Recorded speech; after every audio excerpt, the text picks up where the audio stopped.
Hello people, welcome to miles and smiles. ఈరోజు మనం భూలోక వైకుంఠం అనబడే స్థలం, కలియుగ దైవం శ్రీ వెంకటేశ్వర స్వామి కొలువై ఉన్న పర్వతం. అది తిరుమల తిరుపతి. ప్రతిరోజు లక్షలాది మంది భక్తులు ఆయన దర్శించేందుకు తరలివస్తారు. ఇది శ్రద్ధ, నమ్మకము, శాంతి అన్నింటి ప్రతీక.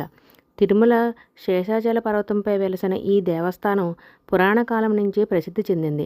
విష్ణువు ఈ కలియుగంలో వెంకటేశ్వరునిగా అవతరించి భూలోకంలో భక్తుల కోరికలు తీర్చుతున్నారన్న విశ్వాసం ఉంది. వెంకటేశ్వర స్వామిని ఒక్కసారి చూసినా చాలు, మనసు ప్రశాంతమవుతుంది. ఆయన ఆశీస్సులతో ఎన్నో కోరికలు తీరుతాయని అనుభవించిన వారు లక్షల సంఖ్యలో ఉన్నారు. కలియుగంలో ఆయన్నే నమ్మికకు కేంద్ర బిందువు. శ్రీవారి విగ్రహము స్వయంభూంగా వెలిసింది. ఆయన కుడికాలి మెట్టు ఎప్పటికీ తడిగా ఉంటుందని అంటారు. ఇది వ్రతం చేస్తూ వచ్చిన భక్తుడి కన్నీటి చిహ్నం అనే విశ్వాసం. స్వామివారి గుడి అత్యంత క్రమశిక్షణతో నడుస్తుంది. భక్తులు క్యూలైన్ అయినా, ప్రసాదాల పంపిణీ అయినా ప్రతిదీ నిర్వాహకుల కట్టుదిట్టమైన పద్ధతిలో సాగుతుంది. ప్రతిరోజు కనీసము 70,000కు పైగా భక్తులు స్వామి దర్శనానికి వస్తారు. సర్వదర్శనము, ప్రత్యేక దర్శనము, వీఐపీ దర్శనాల కోసం టోకెన్లు లభించడము, వైకుంఠ ఏకాదశి, బ్రహ్మోత్సవాలు, రథోత్సవం లాంటి పవిత్ర రోజుల్లో భక్తుల రద్దీ మరింతగా పెరుగుతుంది. తిరుపతి లడ్డూ గురించి ప్రత్యేకంగా చెప్పాల్సిన అవసరం లేదు. 300 సంవత్సరాల చరిత్ర కలిగిన ఈ ప్రసాదము ప్రపంచ ప్రసిద్ధిగాంచింది.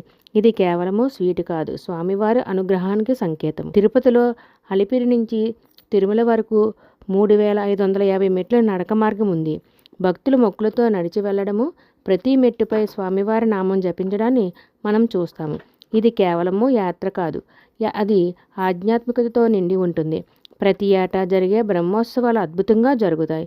గరుడ వాహనము, అశ్వవాహనము, రథోత్సవము ఇవన్నీ తిరుమల పర్వతాన్ని ఉత్సాహంగా మారుస్తాయి. అలాగే కళ్యాణోత్సవము, సహస్ర దీపాలంకరణ, అర్చనలు ఇవన్నీ ప్రత్యేక పూజలుగా నిర్వహింపబడతాయి. తిరుపతి దేవం దర్శనము జీవితాన్ని మార్చగలదని భక్తులు నమ్ముతారు. ఆయన ఆశీస్సులు పొందాలంటే ఒకసారి స్వామివారిని దర్శించండి. మీ హృదయం పూర్తిగా నిండిపోతుంది. ఓం నమో వెంకటేశాయ, శ్రీనివాసాయ Govinda. Thank you for watching. Like, share and subscribe.